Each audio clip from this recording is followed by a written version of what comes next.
Bonjour à tous et bienvenue donc pour ce premier cours en télétravail. Nous allons prendre tout de suite la suite du chapitre que nous avions attaqué ensemble et qui s'intitule Qu'a-t-il bien pu se passer au XIXe siècle? Alors, nous avions étudié ensemble ce petit document et nous avions effectivement observé que sur ce graphique étaient représentées les émissions de dioxyde de carbone au niveau mondial. On remarquait que des années 1750 jusqu'aux années 1800, l'évolution était minime, voire il n'y avait pas d'évolution, et qu'à partir en fait des années 1850, on voyait une augmentation, d'accord, des émissions de dioxyde de carbone. Et on s'était demandé mais qu'est-ce qui pouvait expliquer cela? Et on avait donc, à l'aide du petit diaporama que je vous avais montré, élaboré une hypothèse. D'accord. Cette hypothèse était le fait que la révolution industrielle avait amené à l'utilisation d'une nouvelle source d'énergie qui était le charbon. Et donc on se demandait si le fait d'utiliser du charbon, c'est-à-dire de faire brûler, de faire la combustion du charbon, est-ce que ça produisait du dioxyde de carbone. Donc, à la suite, on a donc noté pour certains d'entre vous et pour d'autres, il faut le noter. Donc, on va noter l'hypothèse. Donc, comme c'est une vidéo, vous pouvez bien sûr faire pause à tout moment et vous avez donc cette partie-là qui doit être sur votre cahier. Donc, l'hypothèse est la suivante. Au cours du XIXe siècle, avec l'essor de l'industrialisation, diverses techniques, essentiellement l'utilisation de la machine à vapeur et de la sidérurgie, utilisent la combustion du charbon. On suppose donc que la combustion du charbon doit produire du dioxyde de carbone, donc le fameux CO2. Ok. À la suite, on va donc essayer de voir comment est-ce qu'on peut interpréter cette transformation chimique, c'est-à-dire observer la combustion du charbon et s'en servir pour interpréter ce qu'on appelle une transformation chimique. Donc, à la suite, je vous laisse prendre votre crayon et on va écrire donc en rouge le grand 1 qui sera donc pour nous interpréter une transformation chimique.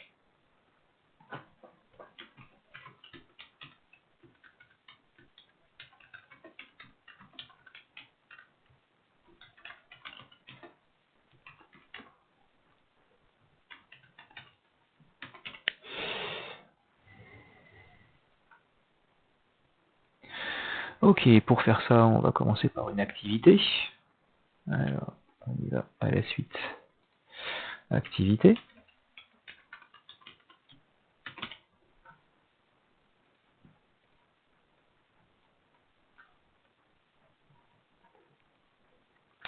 Alors, cette activité va avoir pour but d'étudier une transformation chimique. On va donc rappeler une petite précision au niveau du vocabulaire pour pouvoir l'utiliser après au cours.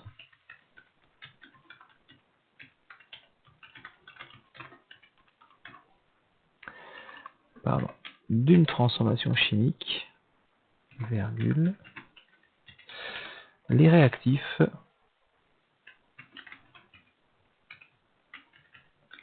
disparaissent pour former les produits. D'accord? Donc, ce qui nous fait apparaître un peu de vocabulaire, c'est-à-dire le terme réactif et le terme produit, que l'on définira donc à la fin de cette activité dans notre bilan. D'accord? Une dernière précision au niveau de la transformation chimique. En fait, au cours d'une transformation chimique, les molécules ne vont pas se conserver. Donc, voilà, les molécules ne se conservent pas.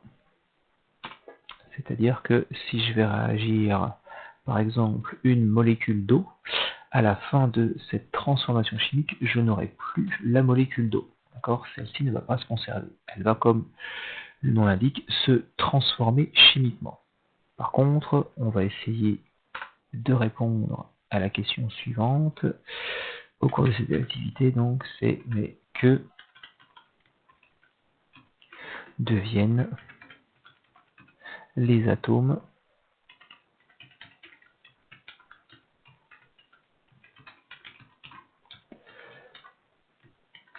lors d'une transformation chimique. Alors, je vous laisse noter tout ça et on va faire l'activité qui aura pour but donc de répondre à cette question au niveau des atomes lors d'une transformation chimique et aussi de définir donc tout simplement une transformation chimique pour commencer et enfin les deux termes réactif et produit. D'accord? Alors, pour ce qui est de l'activité, en fait, on va se servir du livre et on va utiliser donc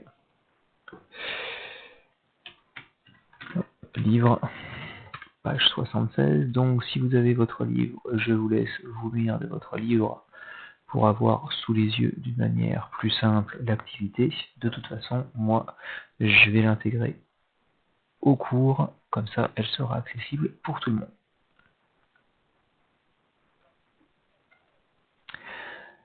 Alors, on commence par détailler ce qu'on appelle le protocole expérimental. D'accord, donc on va chauffer le fusain jusqu'à ce que l'incandescence jusqu'à la condensance à l'aide du briquet. C'est ce qu'on voit figure 1. D'accord.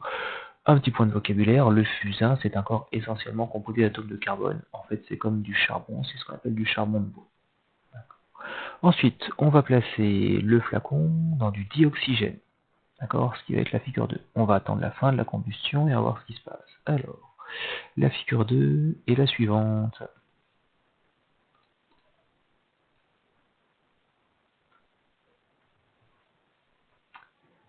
Hop, voilà. Alors, si je relis ce qu'on nous demandait, on disait que ici, on avait porté un morceau de fusain à incandescence et on l'avait plongé donc dans un flacon qui contenait du dioxygène. Ce qui est la figure 2. On attend la fin de la combustion, c'est-à-dire quand il n'y a plus notre morceau de fusain qui est incandescent, quand il s'est éteint. D'accord? Donc ici, on voit le morceau de fusain après la combustion.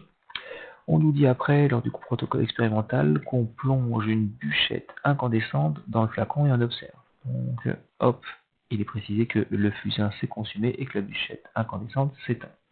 Ok, ça c'est la figure 3.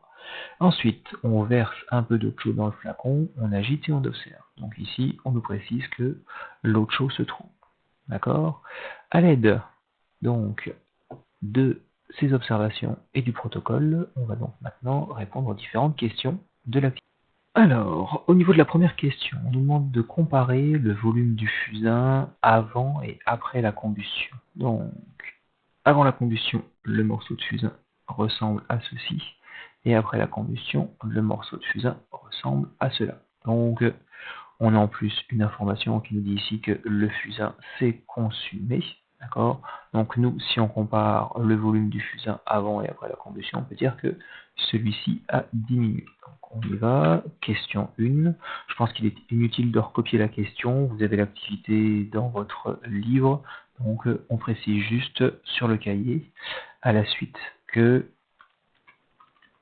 le volume de fusain a diminué au cours de la combustion.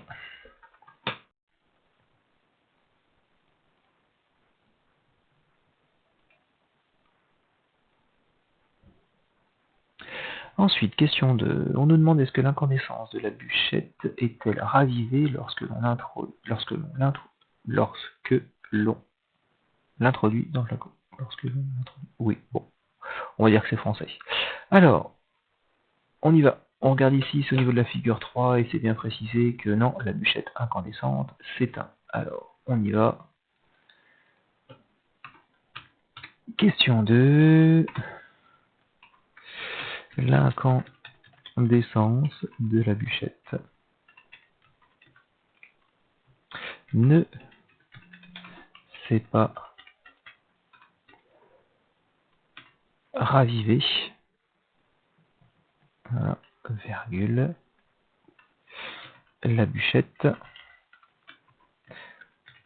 s'est éteint. D'accord? Donc, comme précisé, juste avant, en dessous de la figure 3. D'accord? Donc ça, c'était pour les deux premières questions. Question suivante, ce sera donc la question numéro 3.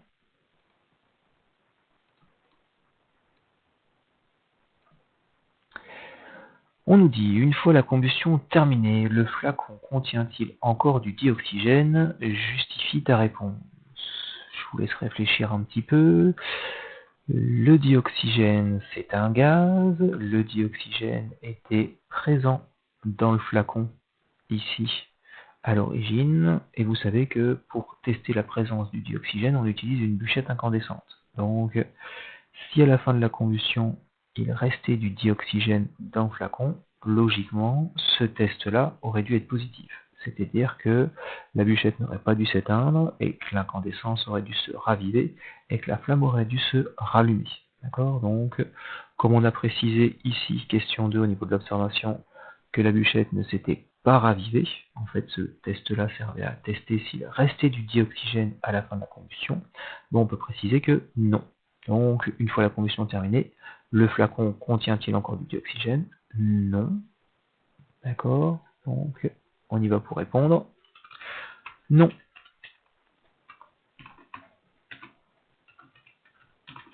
Le flacon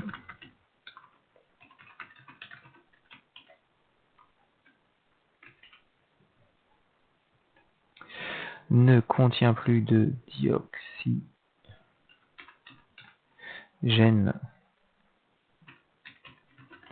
une fois la combustion terminée, car le test de la bûchette incandescente est négatif.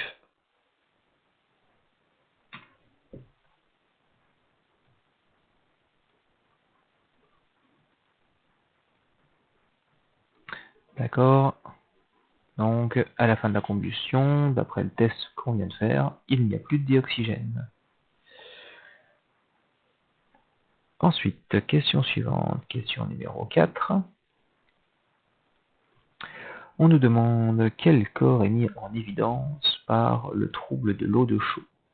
Donc, le test à l'eau de chaux, nous l'avons vu ensemble, vous l'avez mis en pratique par vous-même, d'accord?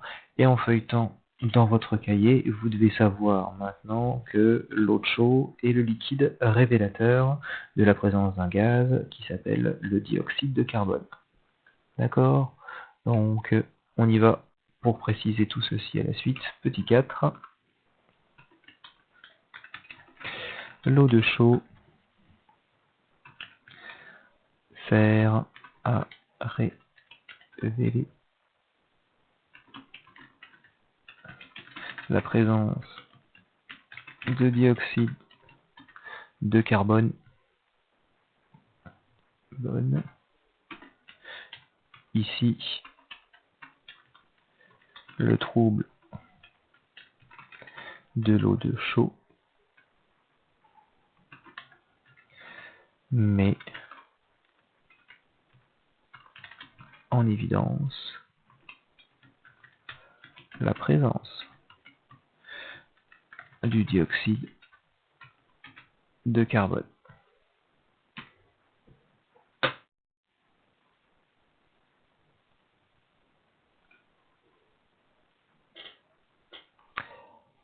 Alors, ensuite, question suivante, question 5.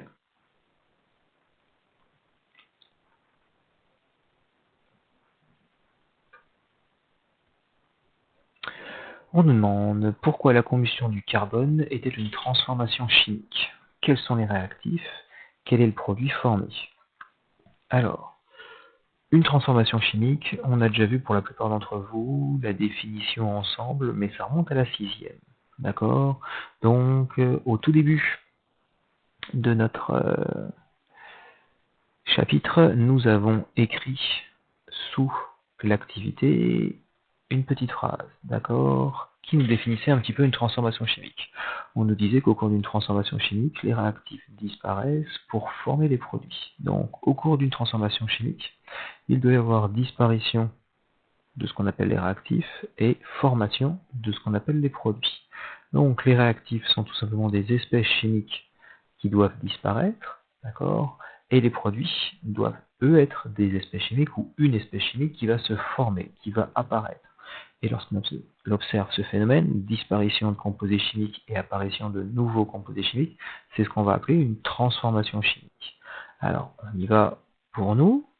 On nous demande en quoi la combustion du carbone est bien une transformation chimique. Pour qu'il y ait transformation chimique, je vous l'ai dit, il faut qu'il y ait disparition de composés et apparition de composés.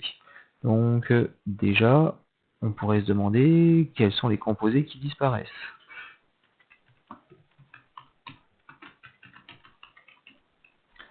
Les composés, on va même préciser chimiques,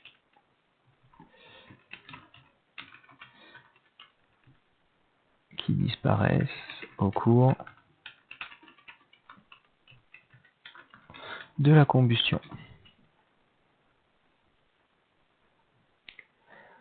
Alors, en réfléchissant un petit peu, qu'est-ce qui a disparu au cours de la combustion? Il y a au moins deux choses que vous pouvez me citer, d'accord? Donc, si je reprends le protocole et les différentes observations qu'il y a eu, nous avions ici un morceau de fusain qu'on a porté à incandescence. Ce morceau de fusain, on l'a introduit dans du dioxygène, d'accord?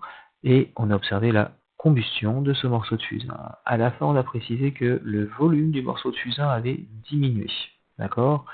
Et enfin, on a observé qu'il n'y avait plus de dioxygène dans ce flacon.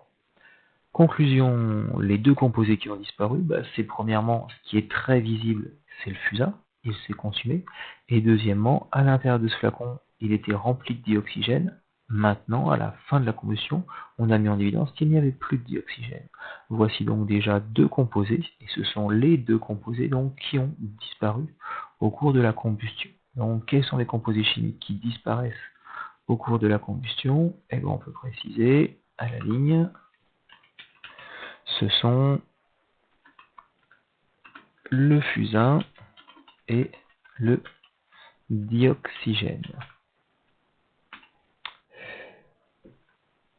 D'accord, donc on remplit une première partie de la définition d'une transformation chimique. On a disparition de certains corps. Maintenant, il faut qu'on voit si on peut compléter la deuxième partie. Il faut qu'il y ait quelque chose qui apparaisse.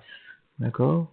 Alors, on reprend. Au niveau du protocole, nous avions un flacon qui contenait du dioxygène, à l'intérieur duquel nous avons introduit un morceau de fusain incandescent.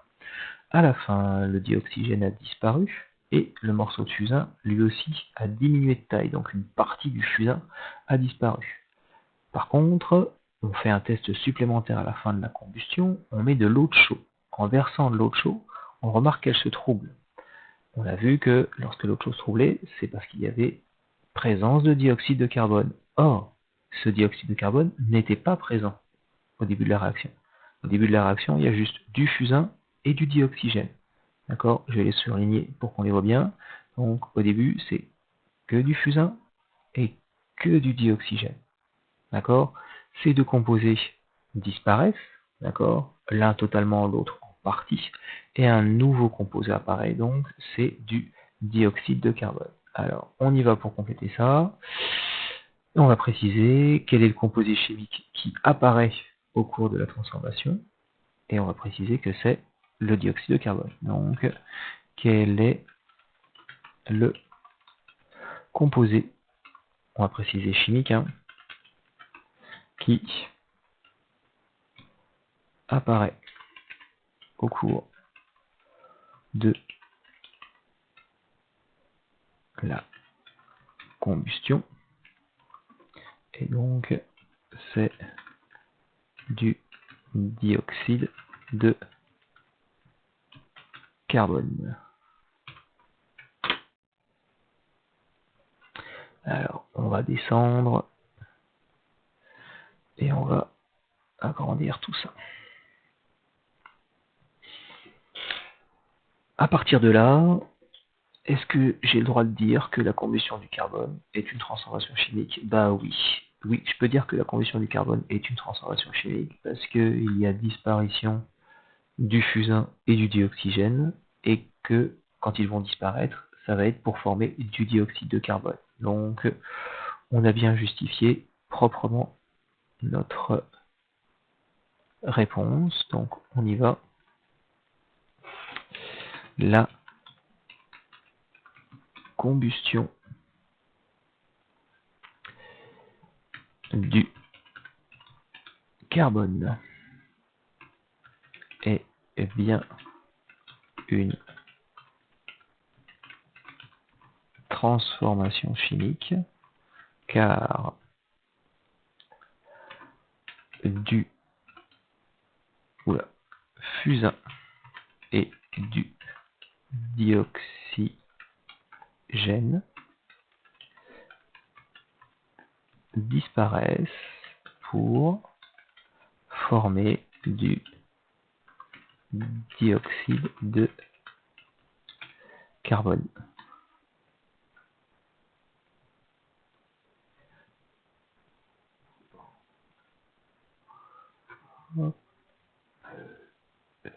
Voilà. D'accord, donc on a répondu à la première partie de la question qui nous demandait si la transformation chimique, la combustion du carbone était bien une transformation chimique. Maintenant, on doit répondre à la deuxième partie de la question, nous demander d'identifier quels sont les réactifs et quel est le produit formé. D'accord? Donc, on le reprend et on le revoit ici. On nous précisait qu'au cours d'une transformation chimique, les réactifs disparaissent pour former les produits. Donc, ce qui va avoir disparu, on va l'identifier comme étant nos réactifs. Et ce qui va s'être formé, on va l'identifier comme étant notre ou nos produits. Ici, c'est une transformation chimique où n'apparaît qu'un seul produit. Des fois, il y en aura plusieurs. Là, il n'y en a qu'un seul qui apparaît. Donc, on reprend notre réponse ici. La combustion du carbone est bien une transformation chimique, car du fusain et du dioxygène disparaissent. Comme ils disparaissent, on a dit qu'on identifiait aux réactifs. Donc, on y va juste à côté, à la suite. Donc, les réactifs sont le fusain et le dioxygène. D'accord. Et le produit, et on a donc dit que c'était ce qui apparaissait, c'est le dioxyde de carbone.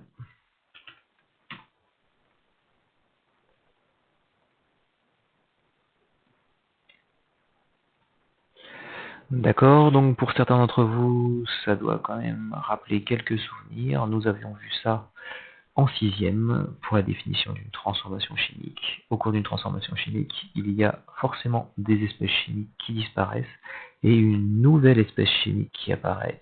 Pour vous rappeler un peu plus et vous rafraîchir la mémoire, on avait fait ça avec de la craie et on avait mis un morceau de craie dans du vinaigre et on avait vu que la craie disparaissait et qu'on formait là aussi un gaz. D'accord? Donc les réactifs c'était la craie et le vinaigre et le produit c'était là aussi un gaz. D'accord? Donc, cette transformation chimique que nous venons d'étudier répond bien, entre guillemets, à notre hypothèse. D'accord? On se demandait donc si la combustion du charbon produisait du dioxyde de carbone. D'accord? On a réalisé la combustion d'un morceau de charbon, dans du dioxygène, et on a mis en évidence que cette combustion formait bien du dioxyde de carbone. D'accord? Donc, nous répondons bien à l'hypothèse qu'on avait formulée, c'était savoir est-ce que la combustion du charbon produit du dioxyde de carbone? Bah oui, effectivement, la combustion du charbon produit du dioxyde de carbone et une des explications de cette brusque augmentation du dioxyde de carbone, c'est bien la révolution industrielle avec l'utilisation massive de charbon qui produit du dioxyde de carbone. Ok. Alors, maintenant, on va donc faire le bilan de cette activité. Ok. Et c'est-à-dire qu'on va définir une transformation chimique, définir les réactifs et les produits. Alors, on y va à la suite pour le bilan. Donc, sur votre cahier, en vert. Petit 2, bilan.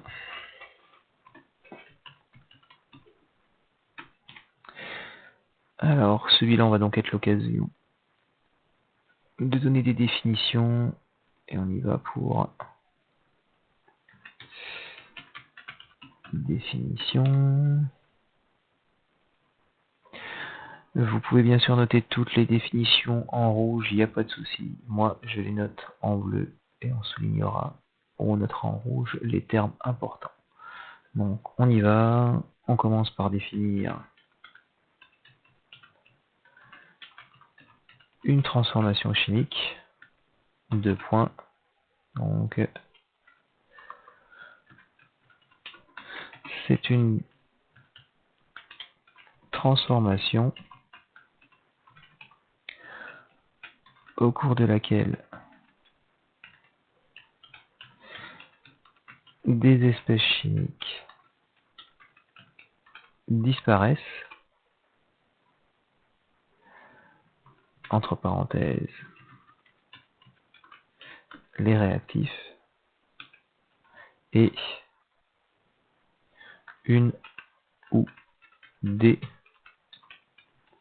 nouvelles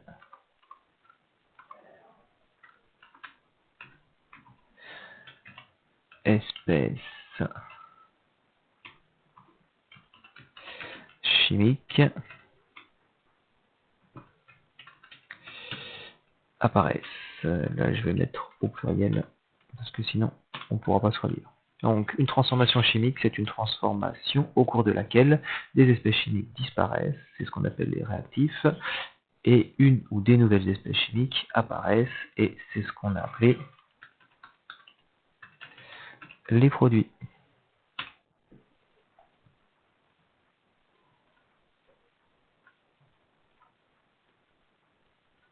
Donc ça, c'est notre première définition. À la suite, on va donc définir ce qu'on appelle un réactif. Un réactif, deux points, et ben, c'est une espèce chimique qui disparaît au cours d'une transformation chimique.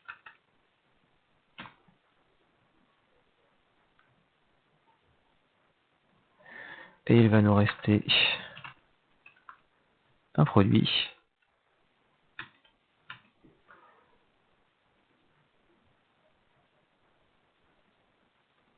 et donc cette fois-ci, eh bien,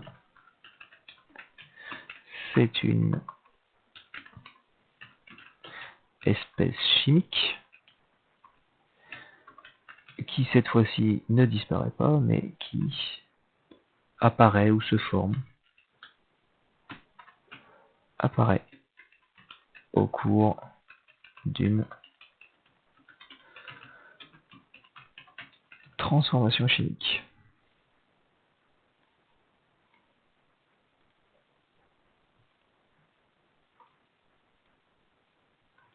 Hop, donc à partir de là, nous avons défini ce qu'était une transformation chimique, ce qu'on appelle un réactif, et enfin ce qu'on appelle un produit.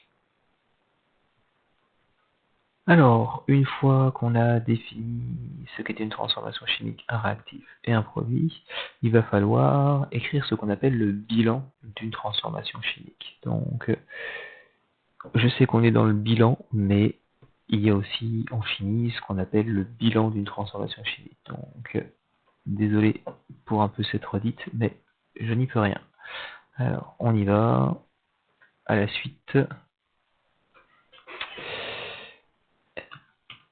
écrire le bilan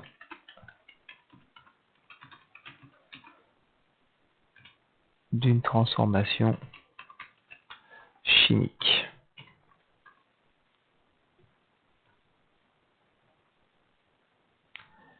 Alors, on n'est plus dans les définitions, on est plutôt dans les savoir-faire. D'accord. Pour écrire le bilan d'une transformation chimique, on va tout simplement procéder de la manière suivante. On va commencer par écrire le nom du réactif numéro 1. Ensuite, ce réactif numéro 1, on est obligé de le mélanger avec un autre réactif, d'accord? En fait, on va l'ajouter, on va l'additionner à un autre réactif. Donc, comme on l'ajoute, comme on l'additionne à un autre réactif, on va utiliser le symbole mathématique plus, d'accord? Et on écrit à côté, donc, le nom du deuxième réactif, c'est-à-dire le réactif numéro 2. Ensuite, ces deux réactifs, une fois qu'ils sont mélangés, ils vont se transformer, ils vont faire une transformation chimique. Cette transformation chimique, en fait, elle nous donne un résultat. Donc, ce qu'on va faire, c'est qu'on va faire une flèche. Une flèche, d'accord, qui va dans un sens. Le réactif numéro 1 et le réactif numéro 2 vont nous donner une nouvelle espèce chimique, d'accord? Et donc, cette nouvelle espèce chimique, on écrira son nom en toutes lettres et son nom de manière très générique, c'est ce qu'on appelle le produit, d'accord? Donc, des fois, il y aura 2 ou 3 produits, donc on mettra les produits les uns à la suite des autres. Ok? Donc ça, c'est pour écrire le bilan d'une transformation chimique. Bon, on va tout de suite faire un exemple.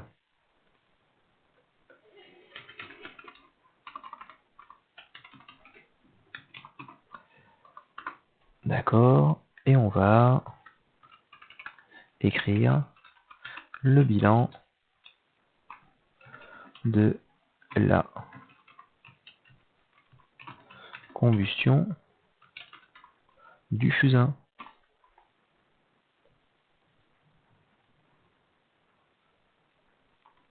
D'accord. Donc, on a vu que la combustion du fusain, c'était une transformation chimique. On a identifié les réactifs de cette transformation chimique. On a identifié les produits de cette réaction chimique. Donc, nous allons écrire quelque chose de la forme le réactif numéro 1 plus le réactif numéro 2. Ensuite, une flèche pour symboliser notre transformation chimique. Et on va écrire le produit. D'accord? Donc, bon, on va compléter tout de suite. Et vous pouvez le faire par vous-même en réfléchissant un tout petit peu. Ça fait jamais de mal. Le réactif numéro 1 et le réactif numéro 2, il n'y a pas d'ordre. D'accord? On met celui qu'on veut en premier. On a donc nous identifié les deux réactifs. L'un des deux réactifs, c'était, on l'a dit, une espèce qui disparaissait, c'était donc le fusain. Ok. Le deuxième réactif, c'est donc la deuxième espèce chimique qui disparaissait, c'est le dioxygène. Et enfin, on écrit le nom du produit. Et le produit, c'est celui qui apparaît et qu'on a mis en évidence avec l'autre chose, c'est le dioxyde de carbone. Ok, et à partir de là, et voilà, on a écrit le bilan de la combustion du fusain, et on a écrit que lorsque l'on mélange du fusain et du dioxygène, on va former du dioxyde de carbone. Ces deux espèces chimiques constituent les réactifs, et cette espèce chimique-là constitue donc le produit de cette transformation chimique. Vous devez donc connaître la définition d'une transformation chimique, la définition d'un réactif, la définition d'un produit, et vous devez être capable d'identifier dans ce genre de notation où sont les réactifs, c'est-à-dire ici, et où sont les produits. La flèche ici symbolisant donc ce qu'on appelle la transformation chimique. Alors, ceci constitue la fin du premier cours de physique-chimie, on va dire en télétravail ou à distance, d'accord? Ce que je vais faire, c'est que je vais vous laisser maintenant un exercice d'application à faire pour la prochaine fois. Alors l'exercice d'application est le suivant. D'accord. Vous avez ici l'énoncé. On parle d'une gazinière qui est alimentée par du gaz en bouteille. Ce gaz est du butane. D'accord. Vous n'avez pas à connaître la formule du butane ni à la chercher. Ok. On va juste prendre du butane qui est une espèce chimique sous forme gazeuse, d'accord, et qui est dans des bouteilles de gaz. Selon l'utilisation que l'on en a, il faut changer les bouteilles tous les 2 ou 3 mois. Ok. À partir de là, on va vous demander une série de 3 questions auxquelles vous allez répondre. D'accord? Je vous laisse faire ce travail pour la prochaine fois. c'est-à-dire pour la semaine prochaine. Vous essayez de répondre et vous répondez aux questions 1, 2, 3 à la suite sur votre cahier. On corrigera ça ensemble la prochaine fois. C'est le seul travail que je vous donne à faire, donc suivre le cours sur la vidéo, recopier ce qu'on a fait ensemble sur votre cahier et ensuite donc répondre aux questions 1, 2, 3 de cet exercice d'application. La prochaine fois, on continuera le cours et je vous laisserai la prochaine fois un exercice sous forme d'un QCM, d'accord, donc qui sera sur Pronote et qui fera une sorte de note bilan de ce chapitre. Voilà, je vous souhaite une bonne continuation, bon courage à tous et à bientôt.